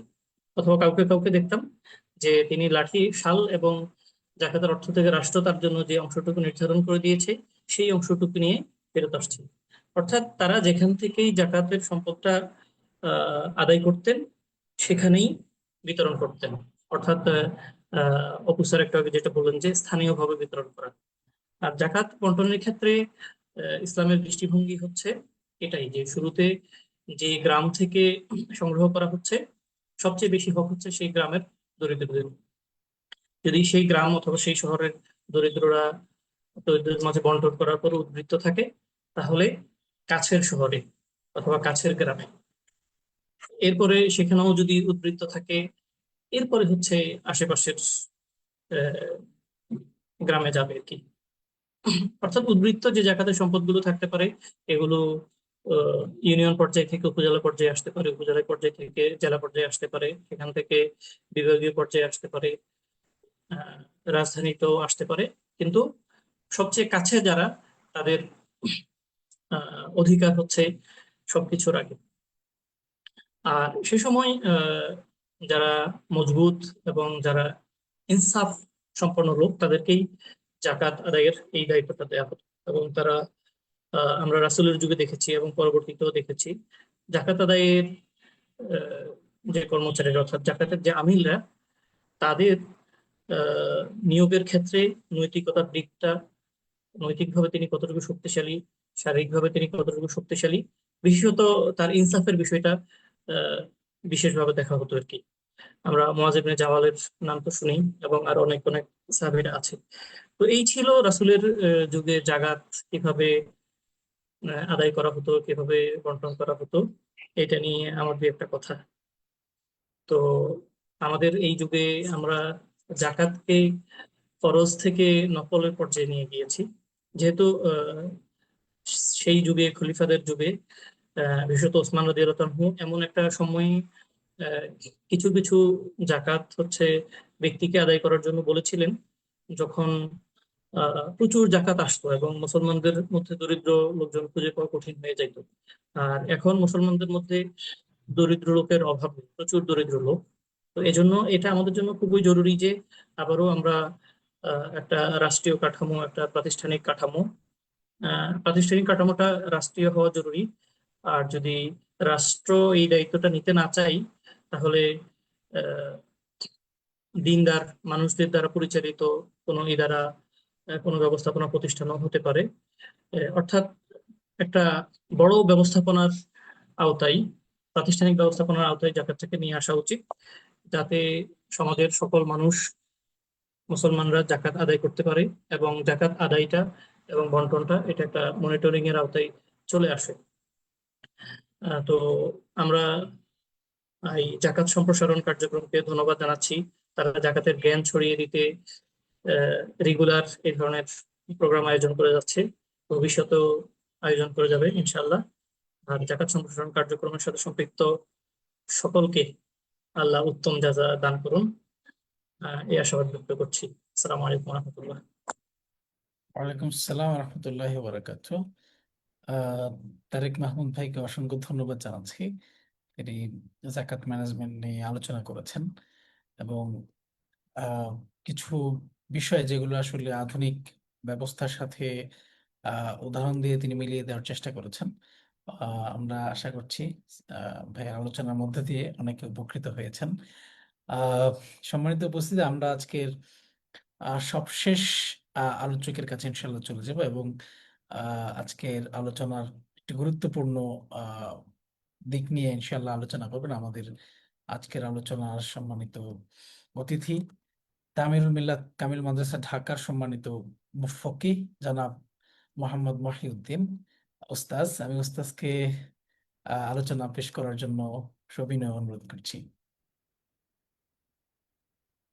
আসসালামু আলাইকুম রহমতুল্লাহি ওয়া বারাকাতুহু। ওয়ালাইকুম আসসালাম রহমতুল্লাহি ওয়া বারাকাতুহু। আলহামদুলিল্লাহ ওয়াসসালামু আলা রাসূলিল্লাহ, আম্মা বা'দ। আজকের এই চমৎকার আয়োজনের সম্মানিত সভাপতি, প্রিয় সঞ্চালক, শ্রদ্ধেয় অতিথিবৃন্দ এবং যারা শুনছেন, আমরা অতীব প্রাসঙ্গিক এবং খুবই গুরুত্বপূর্ণ একটি টপিকসের উপরে চমৎকার আলোচনা চলছিল, আমরা তন্ময় হয়ে শুনছিলাম। তার সাথে আমার পক্ষ থেকে সামান্য সংযোজন, সুবহানাকা লা ইলমা লানা ইল্লা মা আল্লামতানা ইন্নাকা আনতাল আলিমুল হাকিম। শুরুতেই আমি যাকাতের শাব্দিক অর্থ এর বিষয়টা সামনে নিয়ে আসতে যাচ্ছি। যাকাতের দুটি অর্থ রয়েছে, একটি হচ্ছে বৃদ্ধি পাওয়া, আরেকটি হচ্ছে পবিত্রতা অর্জন করা। তো পবিত্রতা অর্জন করা সম্পদের পবিত্রতা এবং চারিত্রিক পবিত্রতা, যেটি আল্লাহ তাআলা পবিত্র কালামে হাকিমে বলেছেন, খুদ মিন আমওয়ালিহিম সাদাকাতান তুতাহহিরুহুম ওয়া তুযাক্কিহিম। হে নবী, আপনি তাদের সম্পদ থেকে যাকাত গ্রহণ করুন, এতে এই যাকাত তাদেরকে পবিত্র করবে। তাদেরকে পবিত্র করবে মানে হচ্ছে তুতাহহিরুহুম আই তাতহীরুল মাল, অর্থাৎ তাদের সম্পদকে পবিত্র করবে এই যাকাতের মাধ্যমে। কারণ যাকাত দেওয়ার মাধ্যমে ওই যাকাতের মধ্যে মানুষের যে অধিকারটা, সেই অধিকার সেটা আদায় করা হয়, অন্যের হকটা আলাদা করা হয়, যার মাধ্যমে টোটাল সম্পদটা পবিত্র হয়। জাস্ট ফর সে 1 লক্ষ টাকার মধ্যে 2,500 টাকা এর মালিক ওই 1 লাখ টাকার মালিক যিনি, তিনি নন। এর মধ্যে 2,500 টাকার মালিক হচ্ছে ওই 8 শ্রেণীর ব্যক্তি যাদের কথা আল্লাহ কোরআনে কারিমে বলেছেন। তো ওই 2,500 টাকা যখন আলাদা করা হবে, ওই প্রাপক যারা রয়েছেন তাদেরকে প্রদান করা হবে, তখন ওই বাকি 97,500 টাকা পবিত্র হবে। তাহলে যাকাতের মাধ্যমে 97,500 টাকা পবিত্র হলো। অতুযাক্কিহিম, এবং এই যাকাত তাদেরকে পরিশুদ্ধ করবে, অর্থাৎ তাদের মধ্যে সম্পদের যে একটা লোভ কাজ করে, মানুষের স্বভাবজাত সম্পদের প্রতি একটু অসম্ভব আকর্ষণ, যুইনা লিন্নাসি হুব্বু শাহাওয়াতি মিনান নিসাই ওয়াল বানিনা ওয়াল কানাতিরিল মুকান্তারাতি মিনাদ যাহাবি ওয়াল ফিদ্দা। এই আয়াতের মাধ্যমে স্বভাবজাত আকর্ষণের কথা আল্লাহ ঘোষণা করেছেন। আলহাকুমুত তাকাতুর হাত্তা যুরতুমুল মাকাবির। মানুষ অধিক পাওয়ার জন্য পরস্পর প্রতিযোগিতা লিপ্ত হয়, এটা হলো মানুষের স্বভাবজাত অবস্থা। এই অবস্থাটা মানুষের আছে, কিন্তু এই অবস্থা থেকে মানুষকে পবিত্র করার ব্যবস্থাপনাটা হচ্ছে যাকাত। যাকাতের মাধ্যমে মানুষকে সম্পদের প্রতি অতিরিক্ত লোভ থেকে মানুষকে পবিত্র করা হয়ে থাকে। এবার আসি আমরা যাকাতের শরঈ অবস্থান কি। সম্মানিত দর্শক শ্রোতা, যাকাতের শরঈ অবস্থান হচ্ছে ইসলামের দৃষ্টিতে, যদি আমরা ঈমানকে সর্বোচ্চ পর্যায়ে রাখি স্তরের দিক থেকে, অবশ্যই সর্বোচ্চ পর্যায়ে। দ্বিতীয় হচ্ছে সালাত, তৃতীয় হচ্ছে জাকাত। কোরআনে এবং রাসূলের হাদিসের বিবরণে সব জায়গায় ইমানের পর সালাতের কথা বলা হয়েছে, তারপর জাকাতের কথা বলা হয়েছে। আকিমুস সালাতা ওয়া আতুজ যাকাত আল্লাযীনা ইম্মাক্কানাহুম ফিল আরদি আকামুস সালাতা ওয়া আতাউজ যাকাত। রাসূলুল্লাহ সাল্লাল্লাহু আলাইহি ওয়াসাল্লাম বলেছেন, বুনিয়াল ইসলামু আলা খামসিন শাহাদাতু আল্লা ইলাহা ইল্লাল্লাহ, শাহাদাতি আল্লা ইলাহা ইল্লাল্লাহ ওয়া আন্না মুহাম্মাদার রাসূলুল্লাহ ওয়া ইকামিস সালাতি ওয়া ইতাইজ যাকাত ওয়াল হজ্জি ওয়া সাওমি রমাদান।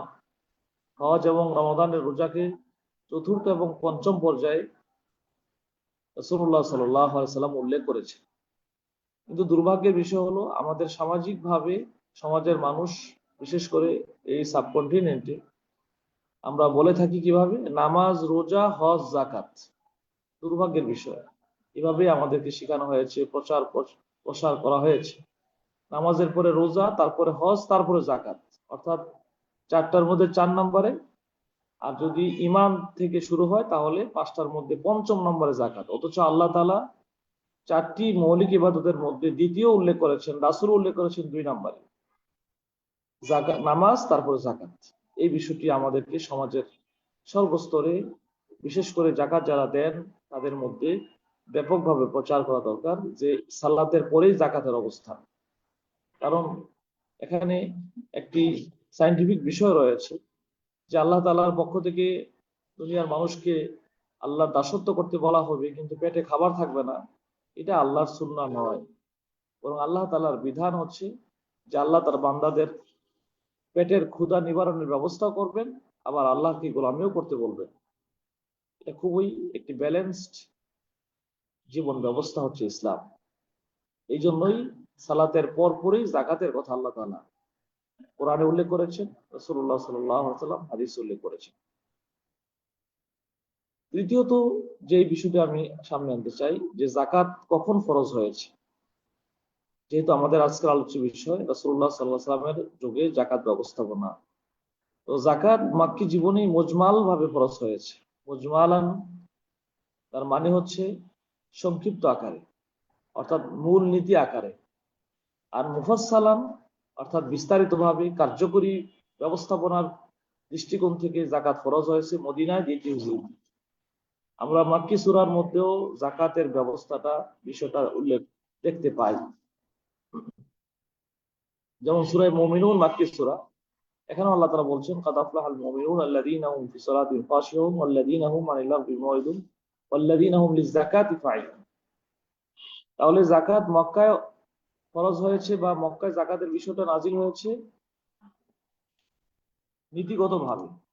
নীতিগতভাবে ফরজিয়াত, আর কার্যকরীভাবে ফরজিয়াতের বিষয়টা ফরজ হয়েছে, চালু হয়েছে মদিনায় ইসলামী রাষ্ট্র ব্যবস্থার অধীনে। এখানে আমরা আরেকটি বিষয় উল্লেখ করতে পারি, যাকাত এমন একটি ইবাদত যে ইবাদতটি পূর্ববর্তী সকল নবী রাসূলদের মধ্যে শরীয়তে ছিল। যেমন ঈসা আলাইহিস সালাম তার নিজের দায়িত্বের ব্যাপারে বলছেন ওয়াউসানি বিস সালাতি ওয়াজ যাকাতি মা দুমতু হাইয়া, যে আমার রব আমাকে ওসিয়ত করেছেন যেন আমি সালাত এবং যাকাতের উপর অবিচল থাকি যতদিন আমি বেঁচে থাকি। এভাবে পূর্ববর্তী নবী রাসূলদের দ্বীনে এবং শরিয়ার মধ্যে যে যাকাত ছিল এই বিষয়টি স্পষ্ট হয়ে থাকে। সম্মানিত ভাইয়েরা, এবার আমরা আসছি যাকাতের শরঈ মর্যাদাটা কতটুকু।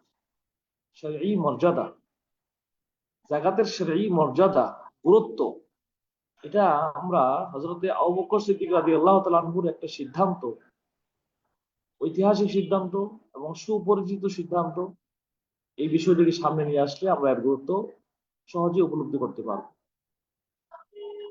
আমাদের সমাজে বহু লোক যাকাত প্রদান করে না, তাদেরকে আমরা মুসলমান হিসেবে ক্রিয়েট করি এবং বছরের পর বছর যাকাত দিচ্ছে না, যাকাত দেওয়ার বিষয়টা তার মাথায় আসে না। হযরত আবু বকর সিদ্দিক রাদিয়াল্লাহু আনহুর সময় যখন কিছু লোক রাসূলের সময় যারা যাকাত দিতেন তারা যাকাত দিতে অস্বীকার করলেন, তখন হযরত আবু বকর সিদ্দিক রাদিয়াল্লাহু আনহু খলিফা হিসেবে তিনি সিদ্ধান্ত দিলেন যে আমি তাদের বিরুদ্ধে যুদ্ধ করব। যাদের বিরুদ্ধে হযরত আবু বকর যুদ্ধ করার কথা বলছেন, তারা কিন্তু যাকাতকে অস্বীকার করছিল না, যাকাত ফরজ নয় এ কথা বলছিল না, বরং তারা যাকাত দিতে চাচ্ছে না আবু বকরের কাছে, রাষ্ট্রকে যাকাত দিবে না। কেন দিবে না? তারা বলছিল যে রাসূলের কাছে যাকাত দিয়ে যেমন প্রশান্তি পেতাম, আবু বকরের কাছে যাকাত দিয়ে তেমন প্রশান্তি পাচ্ছি না আমরা। এটা একটা ঠুনকো অজুহাত, যাকাত দিবে না, এটা হলো মূল বিষয়। হযরত আবু বকর সিদ্দিক রাদিয়াল্লাহু আনহু যখন বললেন যে আমি যুদ্ধ করব তাদের বিরুদ্ধে, তখন ওমর রাদিয়াল্লাহু আনহু সহ অনেক শীর্ষস্থানীয় সাহাবী এই বিষয়ে ভিন্ন মত পোষণ করলেন। তারা বললেন, কাইফা তুকাতিলুন নাসা হাত্তা ইয়াশহাদু আল্লা ইলাহা ইল্লাল্লাহ, আপনি কিভাবে এমন লোকদের সাথে যুদ্ধ করবেন যারা নাকি সাক্ষ্য দিচ্ছে আল্লাহ ছাড়া কোনো ইলাহ নাই। ওয়াকাদ ক্বালা নবী সাল্লাল্লাহু আলাইহি ওয়াসাল্লাম উমিরতু আন উকাতিলান নাসা হাত্তা ইয়াশহাদু আল্লা ইলাহা ইল্লাল্লাহ ওয়া আন্না মুহাম্মাদার রাসূলুল্লাহ ফাইদা ক্বালু আসামু মিন্না দিমাহুম ওয়া আমওয়ালুহুম। অথচ রাসূলুল্লাহ সাল্লাল্লাহু আলাইহি ওয়াসাল্লাম বলেছেন, আমি আদিষ্ট হয়েছি আল্লাহর পক্ষ থেকে মানুষের সাথে সংগ্রাম করব, যুদ্ধ করব ততক্ষণ পর্যন্ত যতক্ষণ না তারা আল্লাহ এর ওয়াহদানিয়াত, রাসূলের রিসালাতের ব্যাপারে সাক্ষ্য দিবে। যখন দিয়ে ফেলবে সাক্ষ্য, তখন তাদের সম্পদ এবং জীবন মুসলমানদের কাছে নিরাপদ হয়ে যায়। তখন আবু বকর সিদ্দিক রাদিয়াল্লাহু তাআলা ভেটু পাওয়ার প্রয়োগ করলেন। খেলাফতের খলিফার একটু ভেটু পাওয়ার থাকে, যে যে বিষয়ে তিনি সবার মতকে বিপরীত, সবার মতের বিপরীত অবস্থান নিয়ে তিনি সিদ্ধান্ত নিতে পারেন। আবু বকর সিদ্দিক রাদিয়াল্লাহু আনহু বললেন যে আল্লাহি লাউ মানাউনি আনাকান কানু ইউআদুনাহা ইলা রাসূলিল্লাহি সাল্লাল্লাহু আলাইহি ওয়াসাল্লাম লাকাতালতুহুম, আল্লাহর কসম যে এই সমস্ত লোকেরা যদি একটি ছাগলের বকরির বাচ্চাও অথবা বকরির বাচ্চার রশিও যদি যাকাত দিতে অস্বীকার করে, যেটা তারা রাসূলকে দিত, তাহলে আমি তাদের বিরুদ্ধে যুদ্ধ করলাম, ঘোষণা করব, যুদ্ধ করব। পরবর্তী সেই যুদ্ধ হয়েছে রিদ্দার যুদ্ধ নামে ঐতিহাসিকভাবে পরিচিত, এবং সেখানে অনেক হাফিজে কোরআন শাহাদাত বরণ করেছে। পরবর্তী ওমর রাদিয়াল্লাহু আনহু এই সিদ্ধান্তটাকে সঠিক বলে প্রশংসা করেছেন হযরত আবু বকরের, এবং বলেছেন আমি বুঝেছি আল্লাহ তাআলা আবু বকরের অন্তরকে এর জন্য খুলে দিয়েছিলেন। এই জায়গা থেকে আমরা যাকাতের শরঈ গুরুত্ব, অবস্থানের বিষয়টা স্পষ্ট বুঝতে পারি। যাকাত যারা দিবে না তাদেরকে আবু বকর রাদিয়াল্লাহু আনহু মুসলমান ইমানদার হিসাবে ক্রিয়েট করলেন না। ওই সময় লোকেরা কিন্তু স্পষ্ট যাকাতকে অস্বীকার করেনি, যাকাতের ফরজিয়তকে অস্বীকার করেনি, শুধু যাকাত দিতে অস্বীকার করেছে। এই বিষয়টা আমরা মানুষের মাঝে, আমরা বর্তমান সময়ের যারা যাকাত দিচ্ছে না তাদেরকে আমরা কাফের বলবো না, আমরা এভাবে সামাজিক বিশৃঙ্খলার দিকে যাব না, কিন্তু মানুষকে ইন জেনারেল আমরা বুঝাবো, বিষয়টা উল্লেখ করবো, যেন তারা যাকাতের গুরুত্বটা উপলব্ধি করতে পারে। সম্মানিত দর্শক শ্রোতা, এরপরে আমরা যে বিষয়টা উল্লেখ করতে চাই, যে যাকাত কারা আদায় করবে, এই বিষয়টা আলহামদুলিল্লাহ আমাদের ঢাকা বিশ্ববিদ্যালয়ের স্যার এবং আমাদের প্রিয় আলোচক তারেক মাহমুদ ভাইয়ের কাছ থেকে এসেছে। আমি শুধু একটু টাচ দিচ্ছি বা একটু সংযুক্তি করছি, সেটা হচ্ছে এই যে যাকাত আদায় করবে রাষ্ট্র। এই বিষয়টা আল্লাহ সূরা হজে স্পষ্ট করেছেন, আল্লাযীনা মাক্কান্নাহুম ফিল আরদি আকামুস সালাতা ওয়া আতাউয যাকাতা ওয়া আমারু বিল মা'রুফ ওয়া নাহাউ আনিল মুনকার। আমি যখন তাদেরকে ক্ষমতায় বসাবো, তখন তাদের প্রথম দায়িত্ব হচ্ছে তারা রাষ্ট্রীয়ভাবে সালাতকে প্রতিষ্ঠা করবে, যাকাত আদায় করবে, রাষ্ট্রীয়ভাবে ভালো কাজের আদেশ করবে, খারাপ কাজ থেকে মানুষকে বিরত রাখবে। তাহলে যাকাত আদায় করা এটা রাষ্ট্রের দায়িত্ব।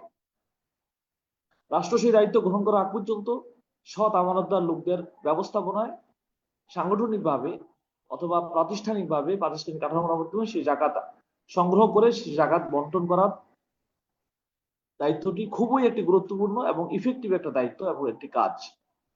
এটা চমৎকারভাবে স্যাররা বলেছেন। আমি এখানে আরেকটু যোগ করতে চাই যে কেন যাকাতটা রাষ্ট্রীয় ব্যবস্থাপনায় হযরত মুআয ইবনে জাবালের মাধ্যমে রাসূল যাকাত আদায় করেছেন, আব্দুল্লাহ ইবনে রুবিয়াকে পাঠিয়েছেন যাকাত আদায় করতে।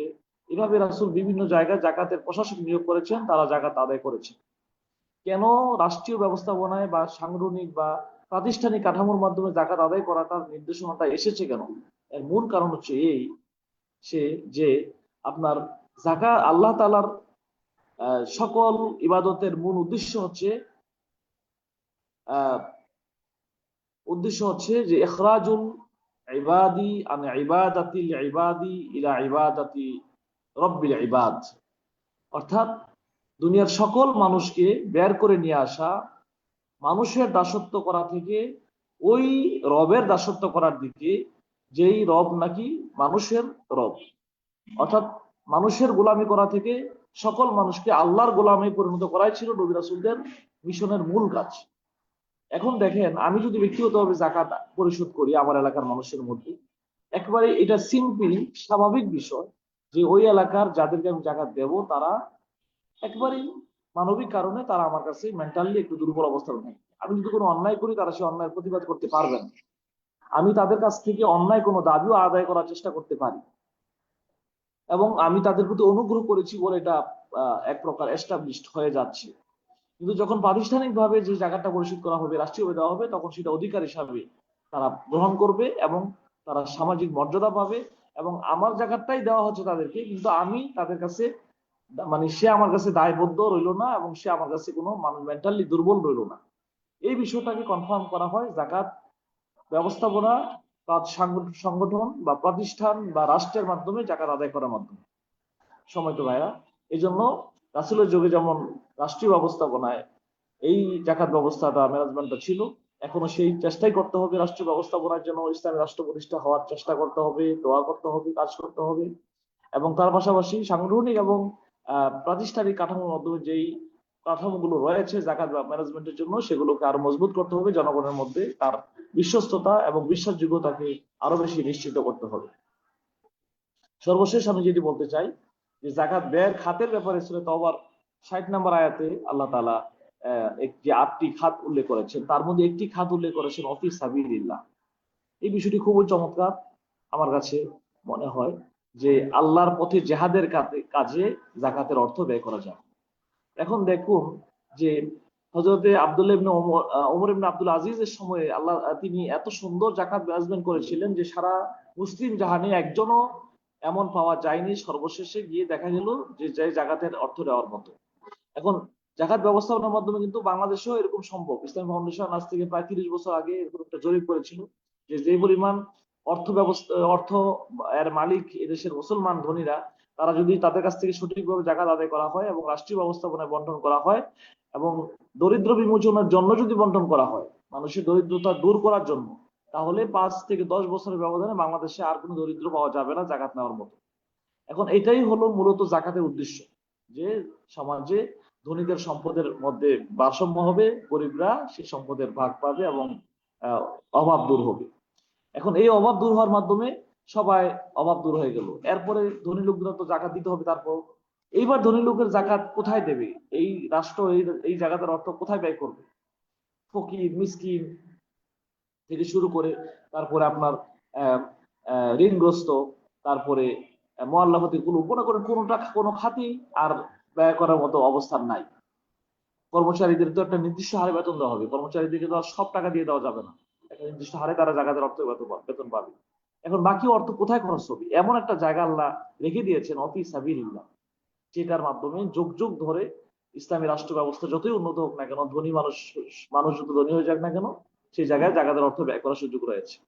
সেটা হচ্ছে যে জাকাতের সেই অর্থ তখন এই ইসলামী রাষ্ট্র এর অন্য কোনো অমুসলিম রাষ্ট্রের সাথে যুদ্ধের জন্য প্রস্তুতিমূলক জেহাদের কাজে অস্ত্র শস্ত্র কিনা থেকে শুরু করে সামরিক সরঞ্জামাদি এবং সামরিকভাবে মজবুত হওয়ার জন্য সর্বাধুনিক অত্যাধুনিক যুগোপযোগী অস্ত্র, পারমাণবিক বোমা, তারপরে B-52 বোমারু বিমান থেকে শুরু করে উন্নত মানের অস্ত্র শস্ত্র কেনার জন্য সেই অর্থটা এক কথা জেহাদের কাজের জন্য।